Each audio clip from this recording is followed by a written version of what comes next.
Welcome back to the farmstead. Well, this morning it is a cold and rainy and windy day outside. I've got all the household chores going, and I thought I might as well put on supper while I'm at it. So today I'm going to make us gumbo. It's a nice, hearty, warm meal that will be great at the end of a long day. Step one to making gumbo is making a roux. I'm going to turn my fire on to medium-low to get started. I'm going to add a quarter of a cup of all-purpose flour, a quarter of a cup of regular vegetable oil, and we're going to cook this together until it is toasty brown. So a roux, by definition, is just a thickener for a soup or stew or dish that you're making. And it is very much the base of a good gumbo.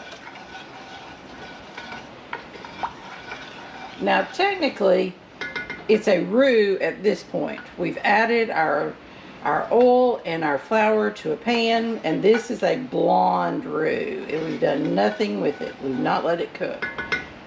We let it cook for a few minutes. It becomes a little darker, and it takes about 10 minutes for it to become a darker roux, a medium roux. And then if you cook it even longer than that, it keeps getting dark.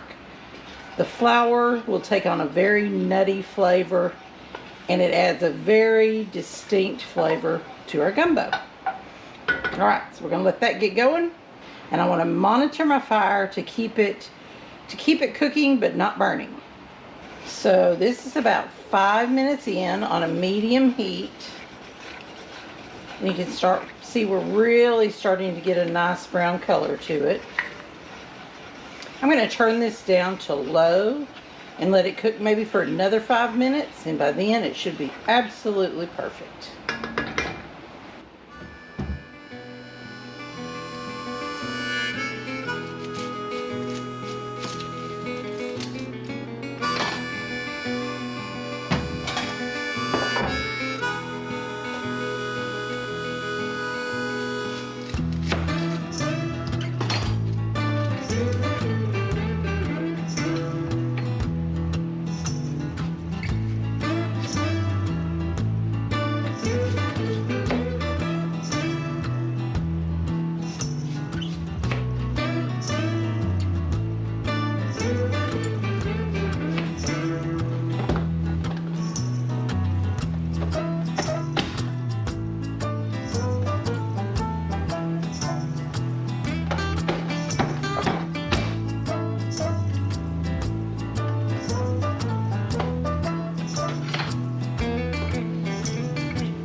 Isn't that a beautiful color?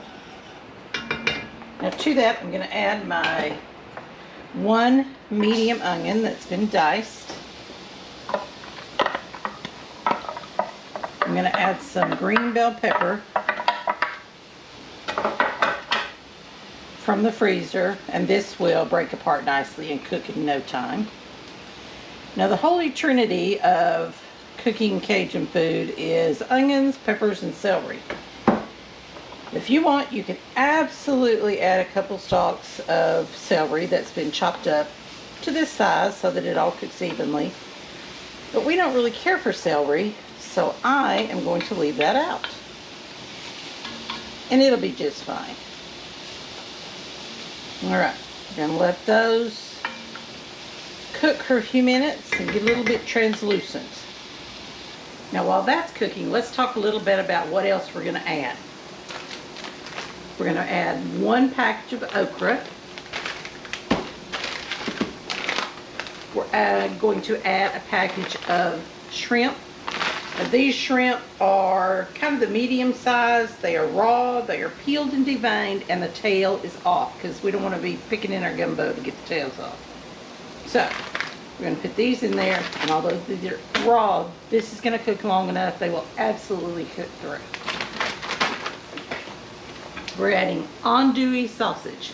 Andouille sausage is very, very much a South Louisiana staple. It's got a unique flavor to it, and it's a different variety of sausage. We love it, and it's a staple in gumbo. And I'm also going to add a can of my chicken, a jar of my canned chicken.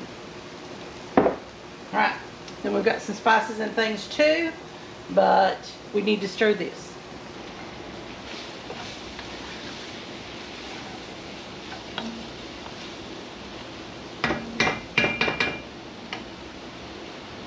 Now while those are still cooking, I'm going to add a tablespoon of garlic. You could absolutely do 3 or 4 cloves of fresh garlic. I'm doing this that's pre-cut because it's what I have today. Now that these are beginning to get nice and soft and tender, I'm going to add 6 cups of my homemade chicken stock. And that is a quart and a pint.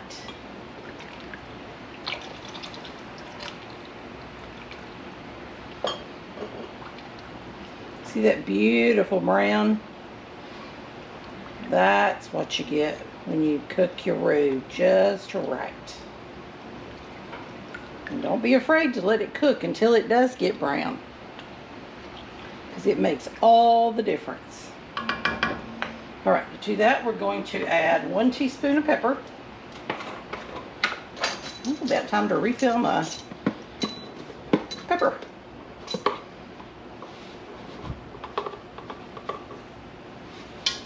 There we go.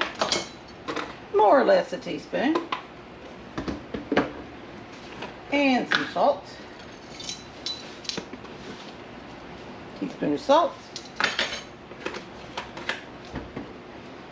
And for a bit of a kick, not too much, just a bit, half a teaspoon of cayenne.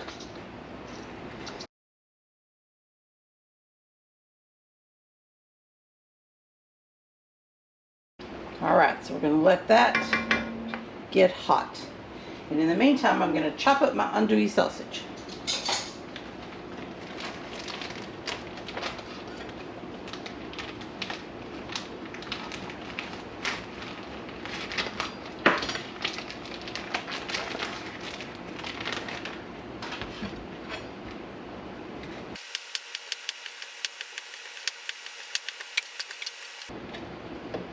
Alright, you can see it looks just like a regular smoked sausage, but it just has some different flavors to it.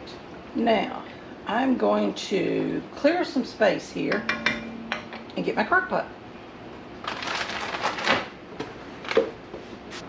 I'm going to transfer our base that we've got here to my crock pot.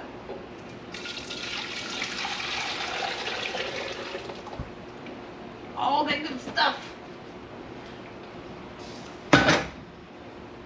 Then we're going to add our other things. We're going to add our andouille sausage. We're going to add our shrimp. Need some scissors.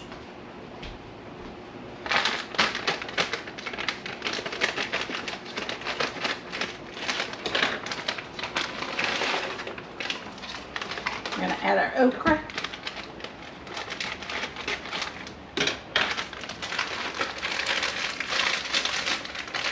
A little frozen, but like I say, they are going to cook all day long, so everything will be nice and done. And then we're going to add 1 jar of my chicken that I have drained, and this will break up and almost shred by the time we're done. Now this is going to cook for about 6 hours while we do the rest of our housework on this gloomy day. And at that time, I'll make some probably brown rice. It's traditionally served over white rice, but we really like a brown rice, which is fine. And we'll serve ourselves up some gumbo. So, see you in a bit.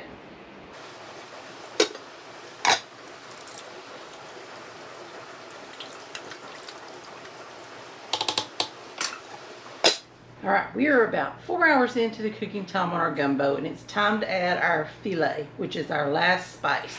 Now, gumbo filet is made from the leaves of the sassafras tree, and it's what gives gumbo that very distinctive, wonderful flavoring. So we'll get that in, stir it up. In a couple of hours, we'll be ready to make some rice and eat some dinner.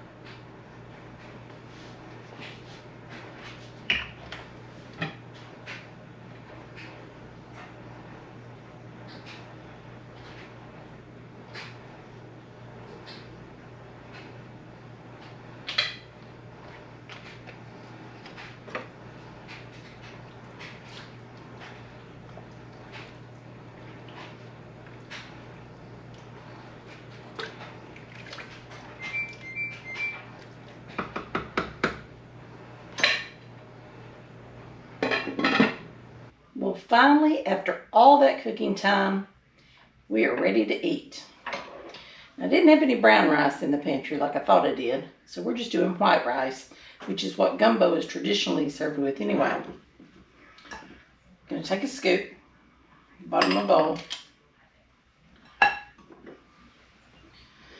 put my gumbo on top. Oh, somebody needs to invent smell-o-vision, because this is amazing. There we have it. Traditionally, this is served with a French bread. We sometimes like to eat it with cornbread or crackers. They're all good. But any way you eat it, it's really good. Hope you'll give it a try sometime. That wasn't intimidating at all, was it? Thanks for watching. See you next time.